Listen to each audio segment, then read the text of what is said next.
Ladies and gentlemen, welcome back to the channel. Narcolepsy Boy 94 here. I got a special guest. Finally, he was able to make it happen. I've been telling people for a while I was going to get this interview to happen. People who've been following me know I'm a huge fan. So today we got the greatest of all time on the channel, the Nigerian giant himself, Mr. Omos. Man, thank you for taking the time out of your day to make this happen, man. I appreciate it. Yeah, thanks for having me, man. It's been a pleasure. It's been a long time coming. I was trying to make sure that I'm a man of my word. So I said, whenever I do, one of the first influencers that has been, asking me to do the interview for over a year now, I believe. I said, Yeah, once I'm able to figure everything out, you're gonna be the first to get that. So I'm really happy we got to do this today. So yeah, man, happy to be, there in channel, appreciate talk it, to you man. and Yeah, talk to the fans. Yeah. yeah. I think it was one of my followers, I think, had told me that you had followed me on TikTok at first, so I didn't know about it because you can't. Sometimes you can't see everybody who follows you, so sometimes Yeah, because it happens, it happens and it disappears. I know what you mean.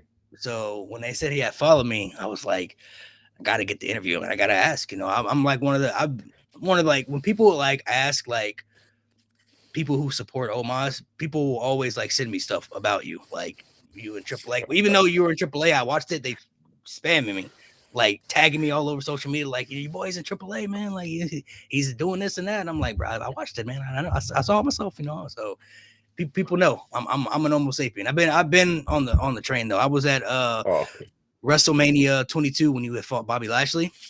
Might have been the only guy oh cheering wow, for you. in Dallas. Might have been Oh the only man, guy I cheering for you. appreciate it, man.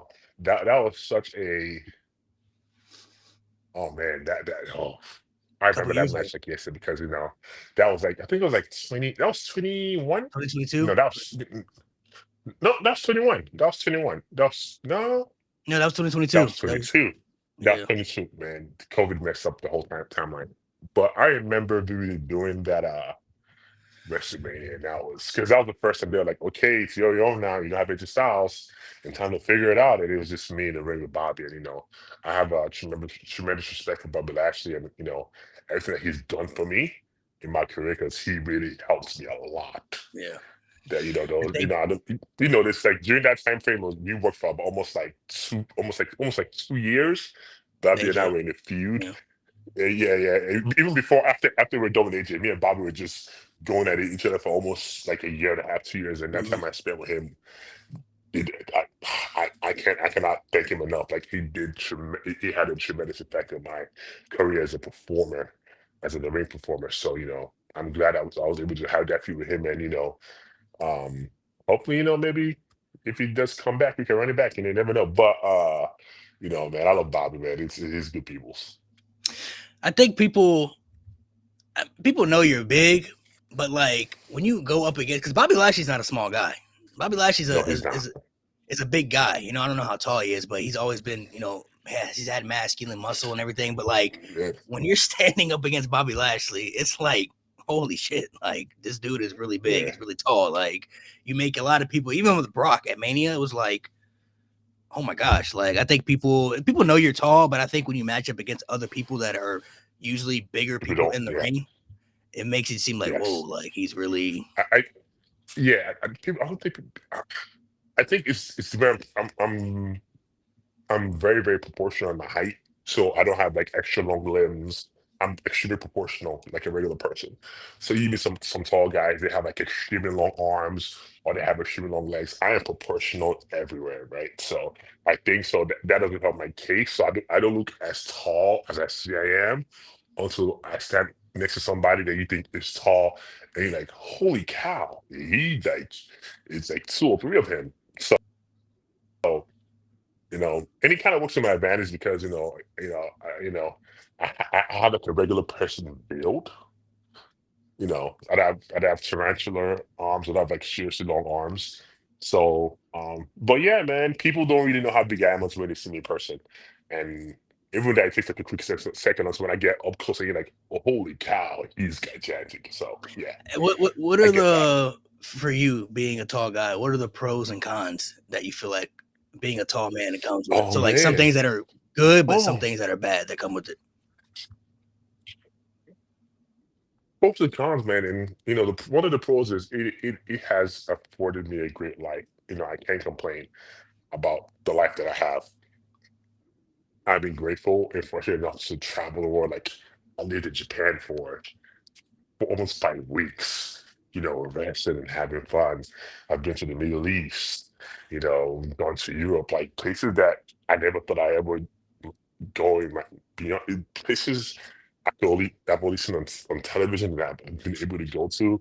I've been fortunate enough to have a beautiful life, have a decent home, provide for my own family. Like it's provided me a lot. So I am actually grateful. Now, the downside is being a giant, everything is expensive. Clothes are expensive, shoes are expensive.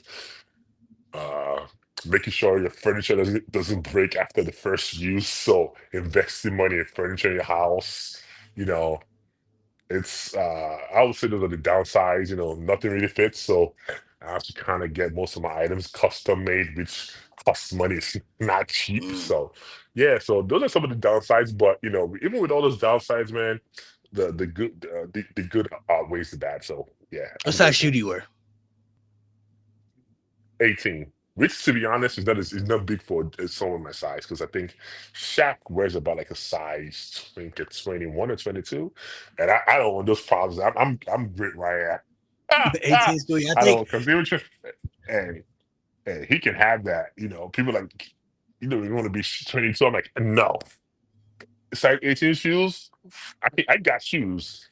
It's hard, but I make do. Trying to get 20, 21, 22. Shoosh, that's why Shaq O'Neal always has them granddad shoes on because he can't find those shoes to wear. Me, I can still get shoes to wear. I can still go to online and find size 18 shoes. He can't. yeah, So 22 is pretty yeah, big. I'm grateful. I think Andre was like a 22, 23 too. Like he had a big. Yeah, I don't want that. Yeah, they can keep those problems. I am Gucci Louis Prada. So growing up being tall, did you? I mean, I'm sure there got to a point in your life when you were realizing like you're taller than the other kids, but was that kind of just like natural for you? Like everybody's like, oh, he's just a tall kid. Did you really know that like you were gonna be as tall as No, you were? no, I didn't know. I think what happened was because I was gonna be, I didn't know I was gonna be that tall. I think I was growing at a rapid rate, but I was just a growing kid in Nigeria. I didn't know, you know, being as tall as I am. But where I'm from, it was kind of weird because there's nobody really tall in my area. So everybody was looking at me really tall, and Mm. I just got used to it. So yeah.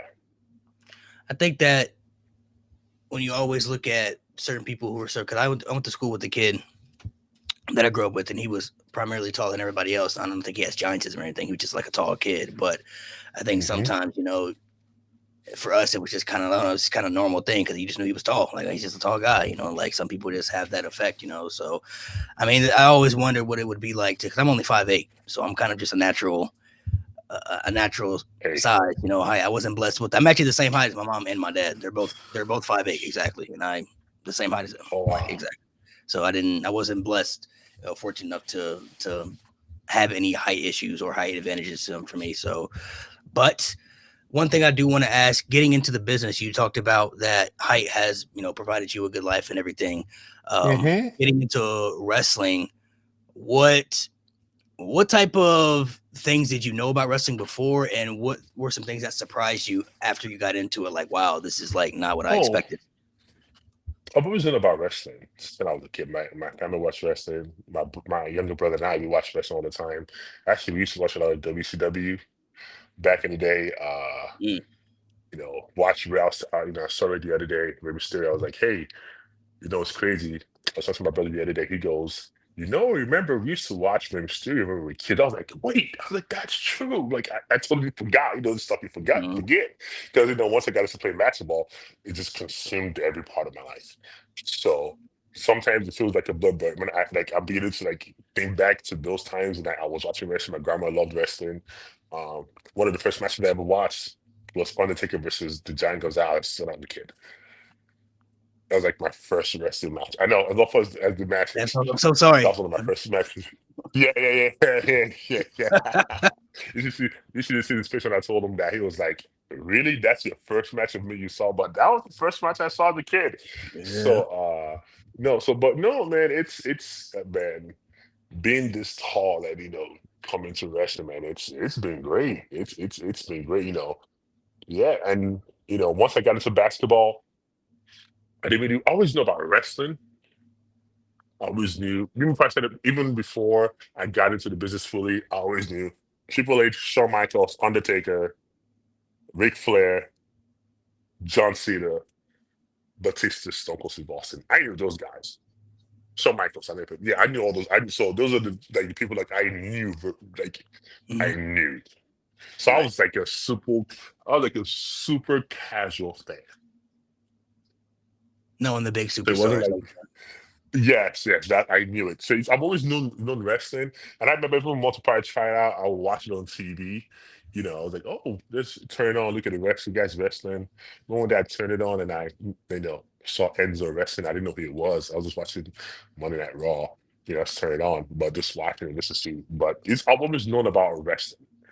It wasn't until I got into the wrestling business and I fell in love with it that I was able to understand the whole type of wrestling.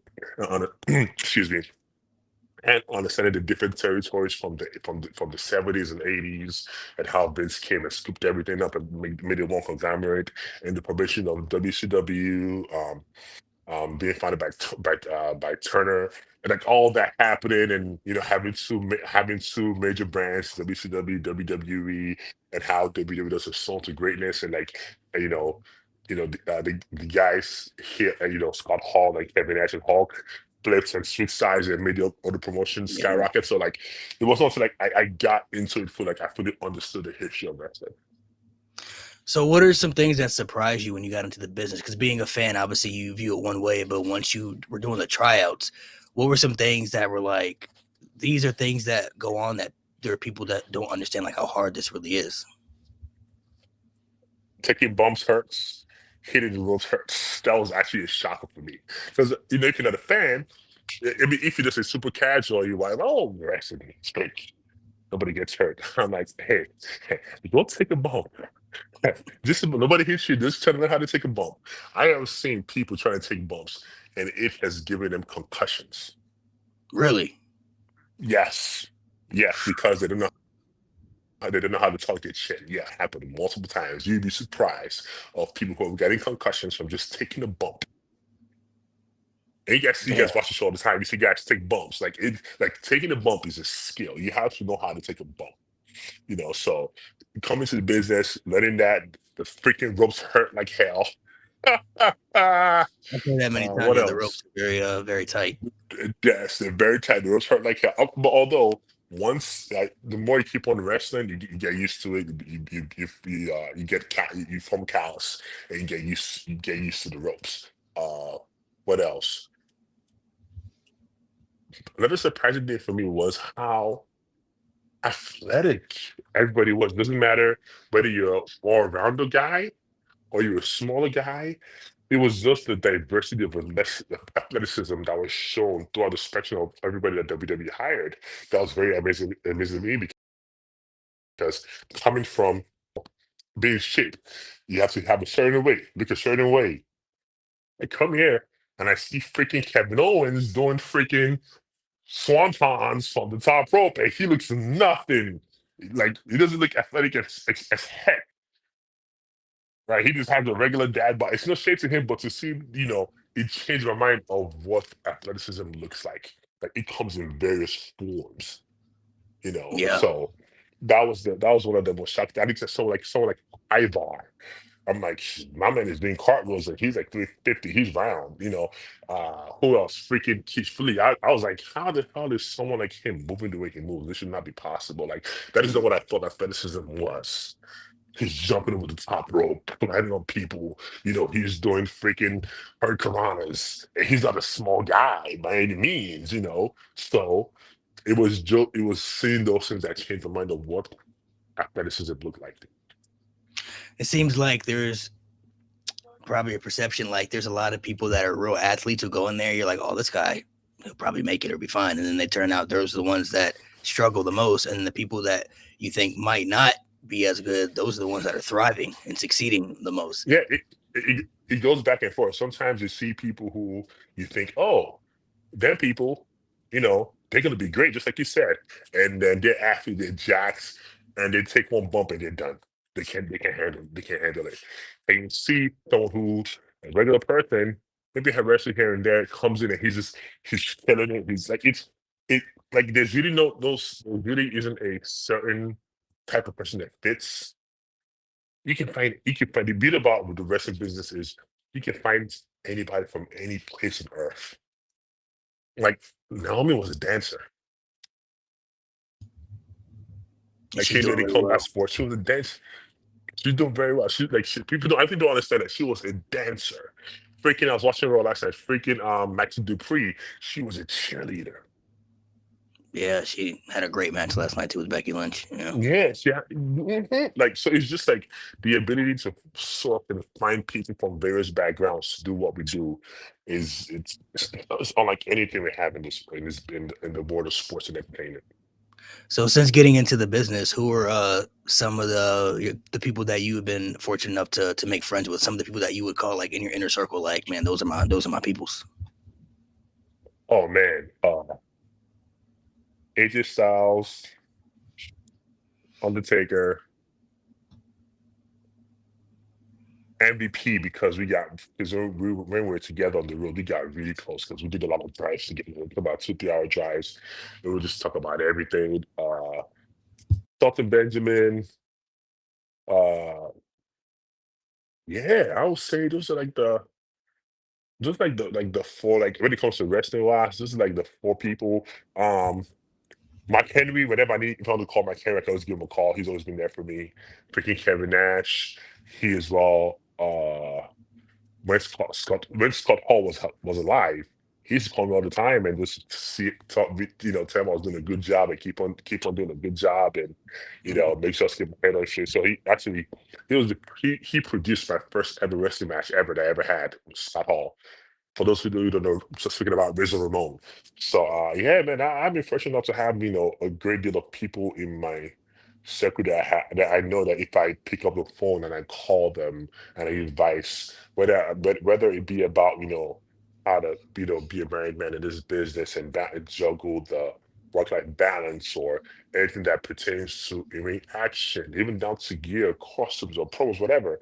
I've been fortunate enough to have a great resource of people that I can trust. So I'm very fortunate in that instance because I know that not a lot of people have that.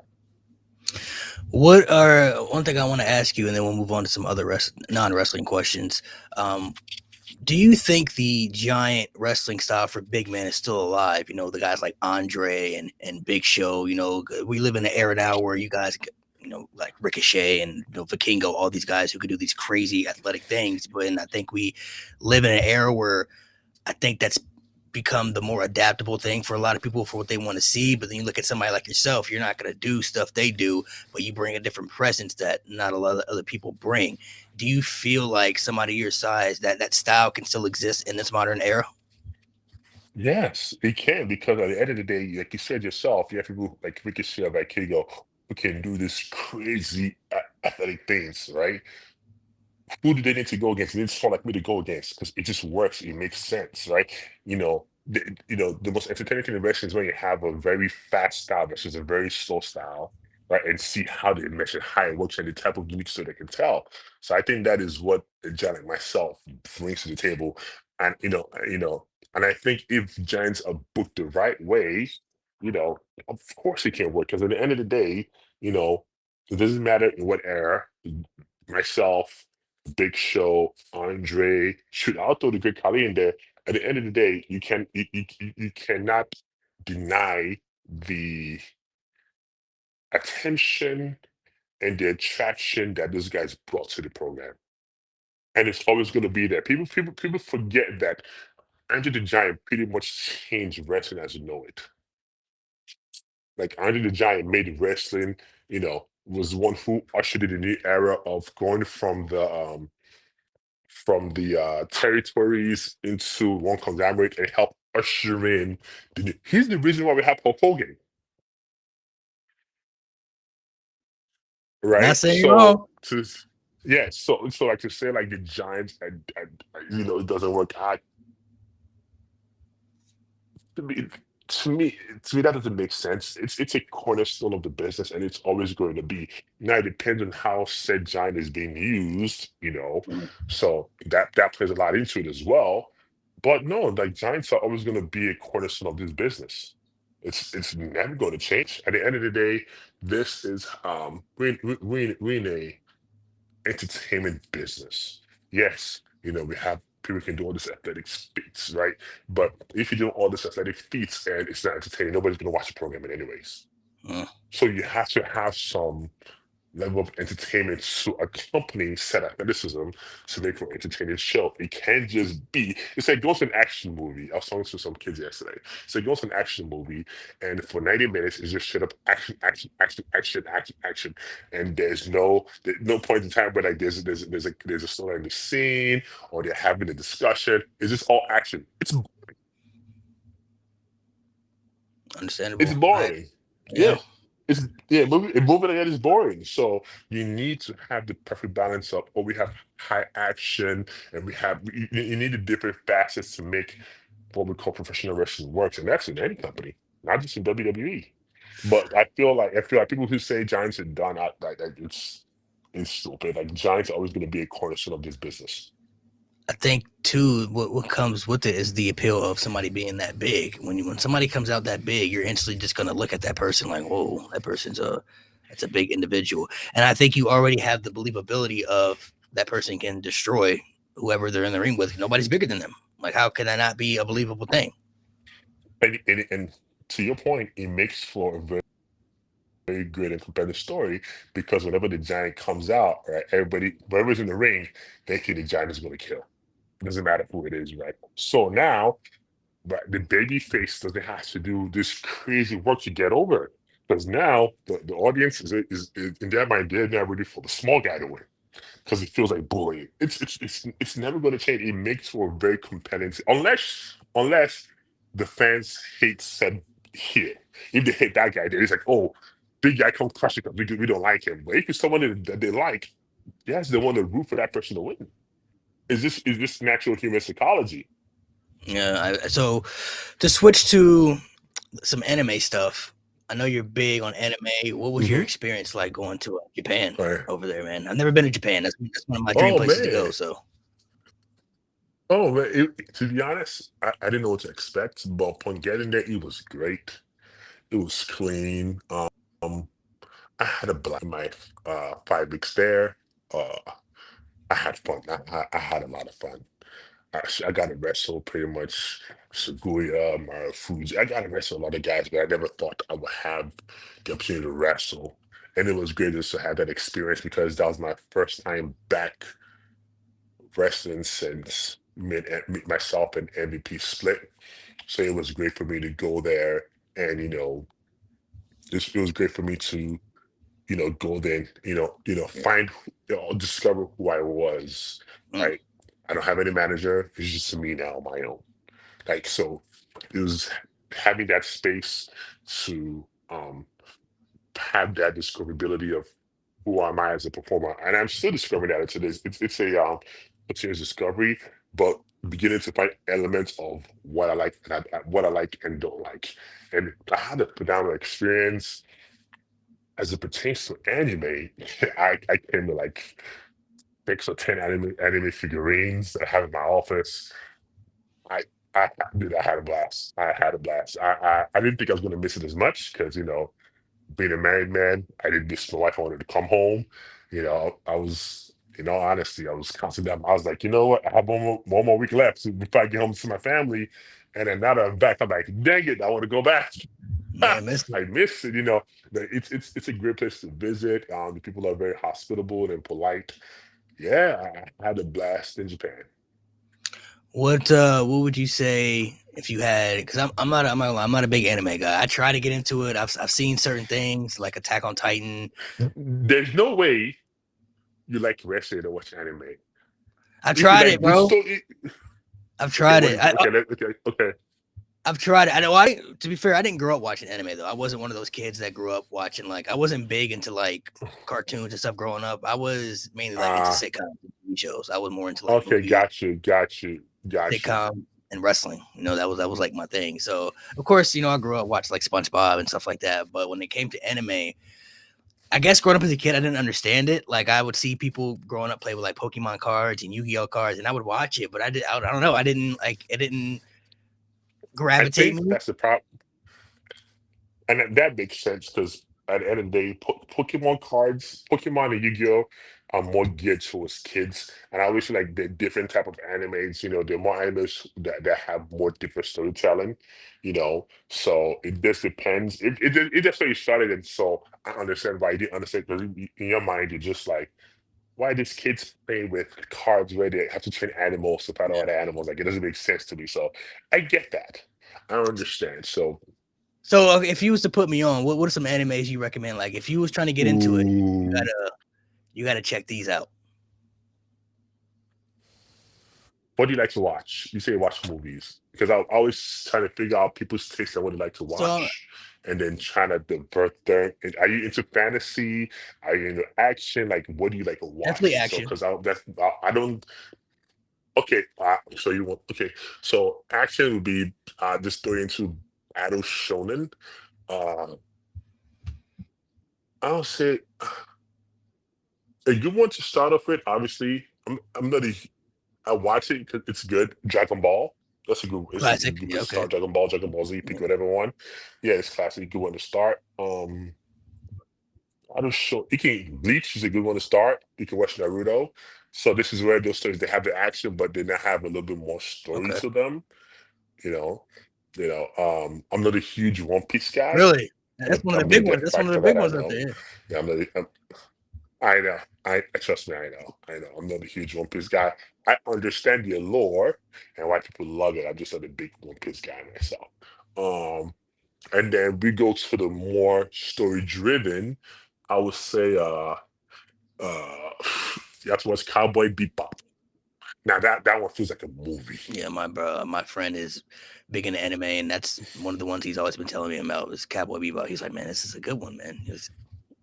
It's a great one. You got to watch Cowboy Bebop, and then I don't know if you like hip hop or hip hop or Yeah, rap music, right? And those genres kind of take those jazzy influences. And then there's another one by the same director. It's called Samurai Champloo. I've heard about that one. Phenomenal Okay, show. Easy watches. I think it's like 1 or 2 seasons max. You can watch everything. You can watch it in 1 weekend and be done. Then if you want to get into the hardcore stuff, I would say that we jump into the Full Metal Alchemist Brotherhood. Now that is one of my favorite shows ever. I've heard many people that are in my inner circle who are friends say that that's the greatest anime to them. That's number one for them. Majority of the people have said that. To me, it's number one. Like, to me, the storytelling, the action. Uh, it covers a lot. It does. It covers a lot of things in one genre, but it doesn't feel like all the things are crowding each other. It feels like they're all meshed together. So it speaks about science. It speaks about theology. Then it goes to politics. Then it deals with the consequence of thinking. You can create life or you have the power of God. Like it talks about all these things in such a beautiful and unique way from the point of view of two brothers who who one brother is trying to bring his brother's body back from the afterlife. It's such a phenomenal story. It's one of the best shows I've watched. Like every now and then is I think it's about like 50 or 60 episodes. I will binge watch the whole thing. Right. And then it's not really anime. It's like an American cartoon, although it has anime influences. Avatar: The Last Airbender, one of the best Oh, shows I've ever. seen that. You talking about the cartoon on Nickelodeon, right? Okay, Yeah, yeah, yeah. I've seen yes, one of the best shows ever. He's okay. We add that, and then I know people love Attack on Titan. It's a good show. Actually, it's a great show. I just hate the ending, but it's a it. good Okay, show. okay, understandable. Now, if you're into superheroes, I like superhero stuff. Yeah, yeah. right? Marvel, DC. I'm into all that. All right. Okay. My Hero Academia. I've heard about that one too. I've heard about that one. That's one that's been recommended. Great great. And then if you want some battle shonen and flashy animation. Demon Slayer. That's a good one for that. Bro, I can go. This a lot. I can go down It's the a lot. list, It's a lot. and This then man knows no ball. but it's a lot. And then the new ones I'm watching, I've been enjoying. Um, Jujutsu Kaisen. Although I also am a person who also reads the manga. I hate the ending, but the manga is great. I just hate the ending. Jujutsu Kaisen. There's a new one called Gachi Kuda. Freaking phenomenal. Actually, they had. I think they're currently the few episodes deep on the first season. They had an episode this last weekend that I read it in the manga, but I didn't quite understand it totally. I think because I read it when I was half asleep. And when I watched it, like, oh, very sad episode, but one of the best things I watched. And then I am a huge fan of Dandadan. It starts off very quirky and pervy, but once you get past the pervy Okay. part, it's phenomenal, phenomenal. So storytelling, the most creative, bizarre thing I've ever watched or read, in a good way. This man knows ball. So I got. I'm gonna put you on Yeah. spot here. It's gonna be a tough question because I know you big into both. Okay. If you had to pick your love of anime or fragrances, which one do you think you put a little higher? Because I know you into both. I know you got the fragrances, you got the collection. I watched the YouTube channel. You got the collection over there. Anime. Anime. Anime. Because I also draw and paint, so I love the art. So I read comic books. I read comic books.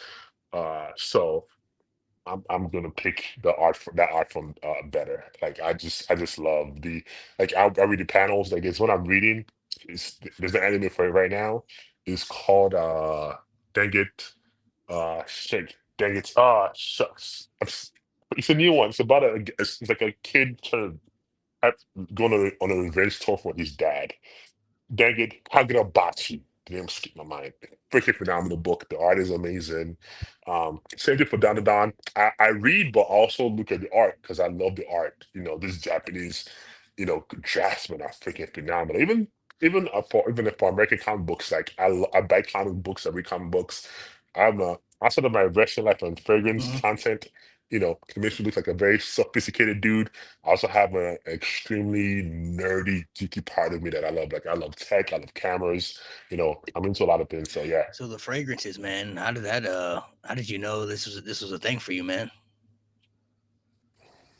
the fragrances. I've always liked fragrances. My dad used to have a collection when I was living there. He had like 3 or 4 bottles, so he's always been around me, and I've always liked them. Even when I was in college, I always had smell goods here and there, just like one or Right. two, nothing crazy. Buy my Axe by the spray trying to smell nice. Um, Axe. Oh man, what a wasn't time. until we had a trip. I know. Everybody was wearing that. It wasn't until bro the gold Yeah, one. everybody was wearing Axe at one point. That's my joint. Yeah. That's my joint. So uh, so we went to a trip to Saudi. My first time going to Saudi. Uh, in the hotel where we stayed, they had a local perfumery in there. So I went in there. They have everything called Bakur, which is kind of like a oud shit that they burn in like a little Mhm. pot, and they just like it's almost like similar to incense, but I never had that experience before. But you can use the smoke to actually set your clothes. So went through the whole thing. I was just mind blown about the experience. That I actually bought one fragrance, which I actually don't wear enough because it's very strong oud, but it's just like a souvenir. Then I went shopping out there and I bought 2 fragrances. And this is before I understood, the niche versus designer and indie. I didn't know jack diddly squat about the different types of fragrances and houses and all that. And then once I bought those two, the first one I bought one for my wife, Baccarat Rouge 540 Straight, which is the one in the Mhm. red bottle. I didn't even know it was very popular. I just smoked it and I said, I think my wife will like this. So I bought it, and then I bought myself Killian Black Phantom, which is a fragrance based on cocktails. So they inspired by different Mhm. cocktails. So I bought it because I like how it smelled. And then once I came back, I was like, what fragrances? Went on YouTube, like, oh snap. People are talking about fragrances. And I just went down a deep rabbit hole. And then while I live in Orlando, I found a perfumery slash apothecary where they have a ton of niche fragrances, and it was about at the time about 12 minutes from my Mm. house. So I drove there, and it just threw me into this world of fragrances that didn't know existed. And that's when it happened. I just kept on falling deeper and deeper and deeper into the rabbit hole.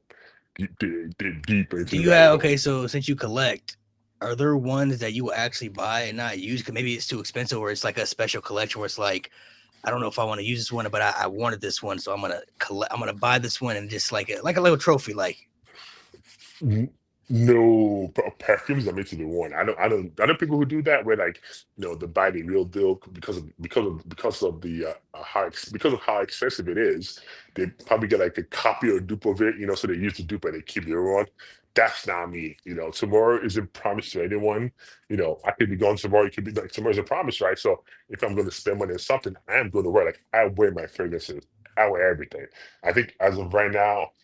I think it had like almost 300 wow, bottles, and yes, yes, and I would say I have worn about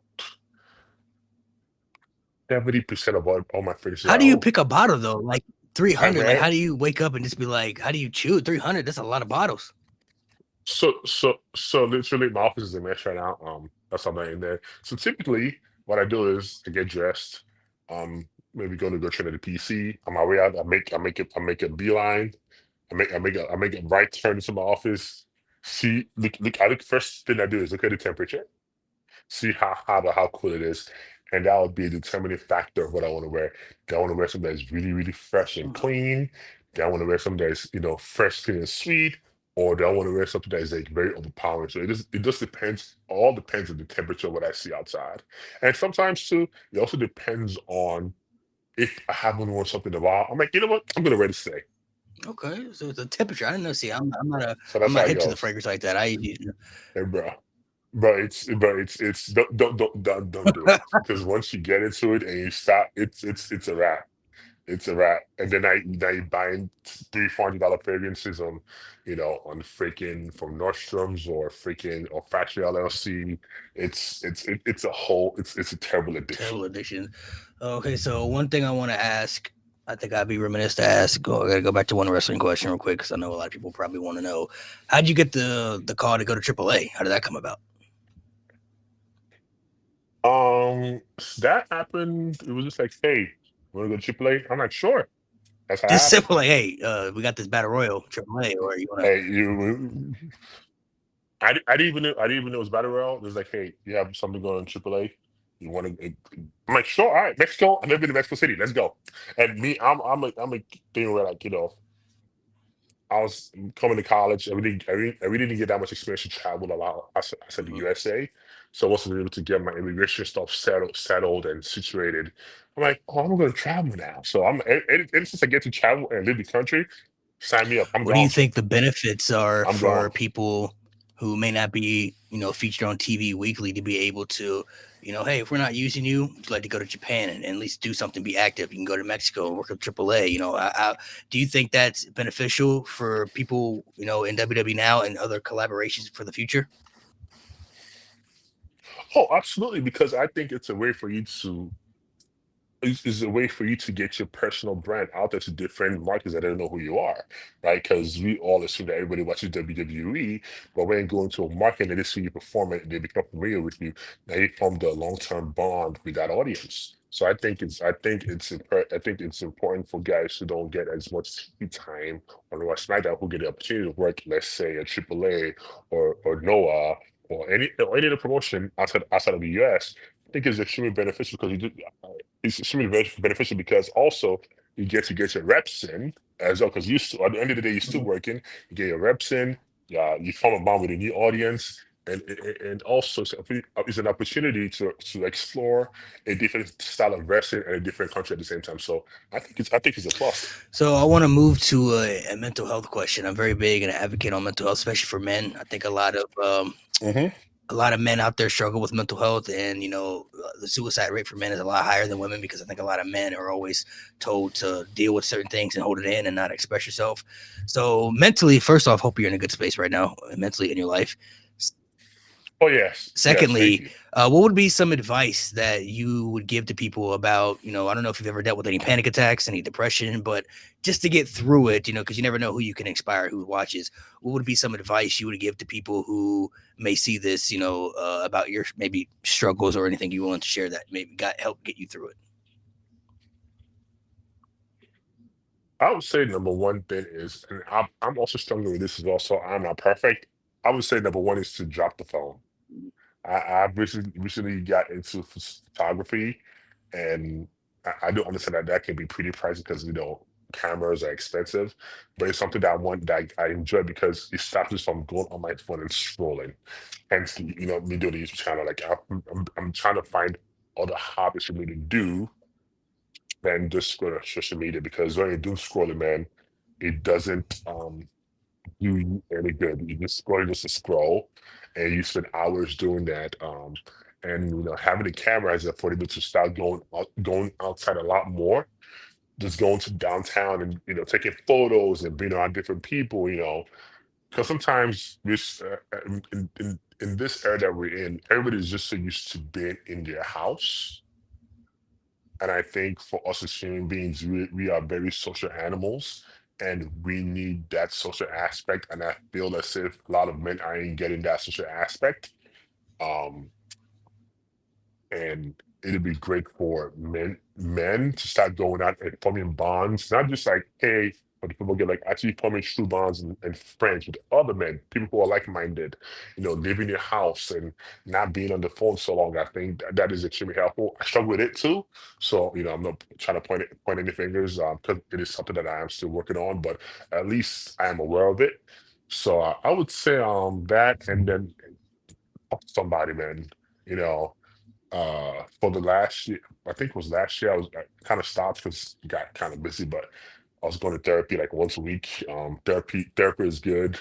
Um, it's not bad to speak to somebody. We all need help. We all need someone to talk to navigate this thing called life. There's no shame in it. There's no stigma. Yeah, because I think as men sometimes we are conditioned to bottle up all of our emotions and don't show any weakness, and we got to be strong. Trying to be there for be a strong man, and that's just not true. Yes, yes, you want to have someone like that, but we're also human Mm. beings. We feel, um, we get sad like everybody else. So it'll behoove you for you not to seek help and talk to somebody if you're in a spot where you're going through life and nobody's seeing you, nobody hears you, you have no friends. And just try and form some friend groups, man. That's what I've been trying to do over the last on my free time. I can't have friends. Hey, guys, come over, let's come eat. Let's have dinner, let's chit chat, let's talk. Watch watch some anime, watch some just come hang out, bring your kids, because having that social relationship with others, man, is extremely important. And also, they also give you a different perspective, different point of view of life. Because sometimes you're just stuck in your own myopic view of what life is, that you're just here, and they you get to talk to somebody, and they give you a completely different point of view that changes how you view life. So, yeah, man, get help. Um, Another big one is meditate. I can't stress that enough, man. If you can meditate, man, meditate, man, meditate. Um, I'm a Christian, but I don't believe in enforcing my religion to everybody else. Find something that helps you, that grounds you. Um, a place that can call community, whether that's finding a church, going to a mosque, finding friends, whatever you want to practice, Buddhism, whatever it is. I believe people need to find something that anchors them and makes meaning of this thing called life. Yeah, I think I go to therapy every other week, so learning uh, how powerful the brain can really be and kind of play tricks on you sometimes, but knowing that you're in control of your thoughts, it's always good to come back to Hmm. reality. Go to therapy is really good. Yeah, Talk to somebody. yeah, Yeah. yeah. Because sometimes you get into your own thoughts. Sometimes you're dealing with personal trauma. Sometimes you're dealing with trauma that you didn't even know Mm. exists. Until you speak to somebody like you said, and they help you unwrap that and you figure out why.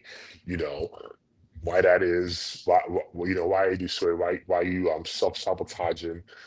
So I'm a huge proponent of mental health as well. So I just hope more men would seek out the opportunity to go to therapy, because I think therapy is extremely beneficial. Yeah, if you ever need help out there, for anybody watching, definitely seek help, especially for the men out there. Like I said, suicide rates are a lot higher for men. I think because men are always taught to deal with things more than opposed to expressing yourself that like women can do, and men can do it as well. But Hmm. men have always been more hard nurturing and learning how to take care of families and hard living. But like Omar said, at the end of the day, we're all human. We all go through stuff, and mentally Yeah, it's okay to yep. cry. It's okay to express yourself. It's okay to seek help. It's okay to You cry. don't ever want to It's feel like you don't want to live anymore. That's not to a point where you don't want to get. So, two more questions before we head out of here. I watch. You've been on his podcast before, Chris Van Fleet.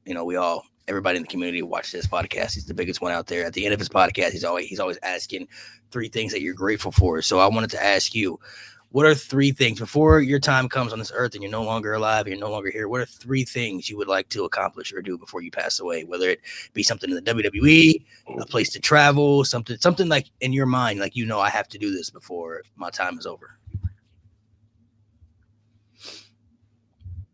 For the first time, I'm gonna go in a different direction, because you spoke about mental health, so it'd behoove me not to be transparent.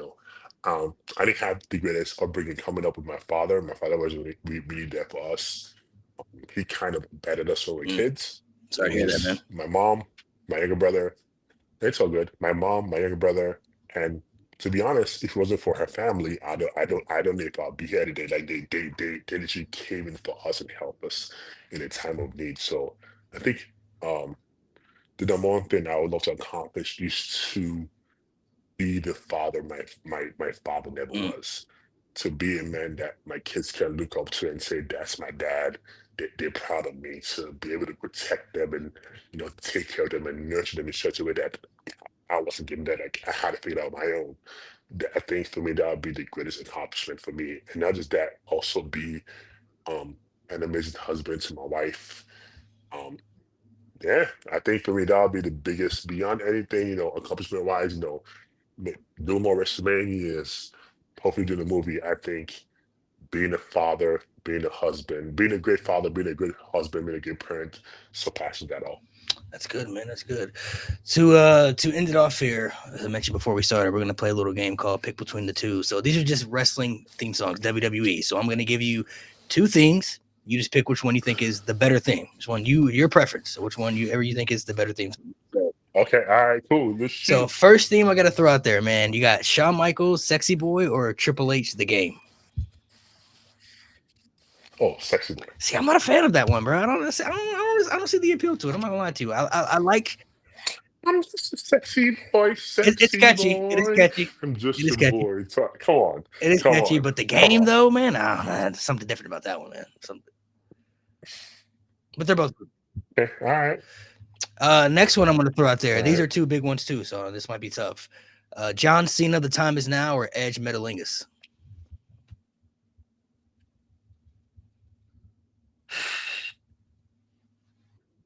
Metalingus. Fair, fair. And I'm not a huge rock and roll fan, but Metalingus fan. That song goes Yeah, hard. it's fair. That's iconic. That song goes You won't find hard. too many people that won't say that's probably not in their top three, like all time. Like not too many people like wrestling Yeah, fans. yeah. That song. I think it was Jim Johnson that made that song. He put his whole foot in So that that's thing. actually a real song. It's by a band That called song is Alter fire. Bridge. Alter Bridge is actually it's a real song. Edge just took the song in. That's that song is Yeah, that's a fire. great song. I miss. I wish you could do that. I wish you could go back to this, see the song that we like from our audience, and like, hey, can I use this? But those days are long gone. I wish we still had that. Yeah, now we got Def Rebel, but I ain't gonna say nothing crazy. I can dress. No Yeah. comment. Next two I got Cody Rhodes Kingdom or the Usos theme song, the tag team theme. Oh, the Usos. That one goes hard. That one goes hard. I ain't gonna lie. I was there at The Usos. The I Usos. was there at Oh, the Palooza Usos. when they brought it back for their tag team match, and you hadn't heard it in a while. You knew it was a banger, but when they first came out with it, you were like, "Oh man, I missed this one. That's a banger right there. That's a good thing." Yep, definitely the Usos. This one could be tough as well, depending on, let's say, your criteria. Batista, I Walk Alone, or Jeff Hardy, No More Words. That's a tough one. You. Ah, Batista. Bro, it seemed like it broke your heart. That's a hard one. Yeah, it did, man. It did. Because they're both fire, but Batista. Oh, That Batista theme goes crazy. Batista. Batista. Last one I'm gonna throw out there. I'm gonna give you a women's theme. Bianca Belair or Rhea Ripley. Ooh, okay. Yeah. Excuse my Nah, you language. good, man. You good. Oh my God. They both go They do. hard. They do. They both go hard. Oh man, why you do this to me, man? Come Between the on, two. man. That's not. This is not Challenging, man. fair. It's challenging. This is not fair. Rhea Ripley. Rhea Ripley, got it. Ooh, that's a tough one. That might have been the toughest one. I'm not gonna lie. They're both. That's a tough one. That was, but it's a slim margin. Only because I don't listen to a lot of rock, a lot of rock and roll metal. But when one is good, it sticks out for me. Like it sticks out like a sore thumb when it's really, really good. So that's why I didn't give the edge. All right, man. Slim though, very slim, very slim, Very slim. Not by much. very Not by slim, much. very slim. This They're both really good. I feel like they're very probably two. Yes. I mean, might be the two most catchiest theme for the women's wrestlers right now, like in WWE. Like catch it. Yep. So the catch it team, and they'll probably go down as two of the greatest female wrestlers ever to grace the wrestling. 100%, no doubt. Listen, man, I'm gonna go ahead and let you go. I appreciate you taking the time to finally make this happen, man. It's been a pleasure. It's been an honor. Hopefully, we could definitely do this again. Absolutely, my pleasure. You know, maybe we could try to make it happen in person sometimes. You know, if we happen to meet at a show or something, we can, record something or some type of content together, man. So I definitely appreciate it. Make sure you guys go subscribe to all Omos stuff, his YouTube, the fragrances. If you're into fragrances, he got the channel over there. Go follow all his socials. And gotta wait and see what's next for you, man. Hopefully, there's something, some type of plans for you for the future, whether it's in Japan or Mexico or whatever the case is, man. I'm gonna be watching. I'm hoping that you succeed, man. I'm a fan. I really think you standing out and being a giant, I feel like you have something to bring to the table that nobody else has. You know, it's just all about, like you said, being used and being guided in the right direction, and obviously them having plans, for something for you, man. So I'm hoping you succeed, man. I'm rooting for you. Oh man, I appreciate it, man. Shout out to you. Shout out to all my Wwe Sapiens out there. I want to say I appreciate it. You guys keep being the loudest in the room and you making it raw online. I see everything because I'm chronically online. I'm working on not being online as much, but I see everything. I see all the posts in the comments. I just want to say to all the people who support me and love me, thank you. For people who hate and bash me and said I suck, thank you too. So I appreciate everybody. So. Yeah. Listen, they don't want to. The internet does not want to see me. If there's ever a day where you win this, it could even be the mid card title on the main roster. They don't want to see me because I'll never let that down, man. They wouldn't even want to see me when you win the title with Japan. They was already sick and tired of me. So appreciate you once again taking the time, man. Well, hopefully we can make this happen again. And everybody, make sure you guys subscribe to the podcast, subscribe to the YouTube channel, and hopefully we'll have more interviews for the future. Absolutely, my pleasure. It's a pleasure, man. Thank you for having me. And shout out to all my Wwe Sapiens out there, homosexuals, all the guys. Love you, love y'all.